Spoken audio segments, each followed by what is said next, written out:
Hi everyone, today we're going to be taking a quick look at this lightning earphone and earphone adapter tester for the JC PRO1000S iPhone accessory tester and IC chip programmer.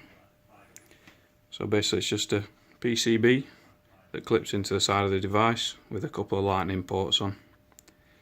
So first of all we'll put that into the side and power on the device.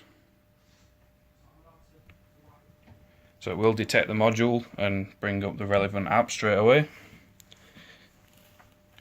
So we've got an original Apple lightning to 3.5mm jack adapter which we're going to test, and it does work for the earphones as well.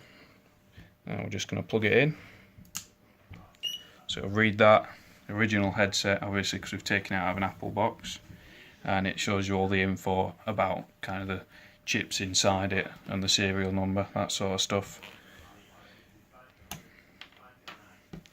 Okay, so very useful module for testing these adapters which you can get from Apple, and the actual lightning earphones themselves for the iPhone 7 and upwards. It's available on our website, FoneFunShop.com.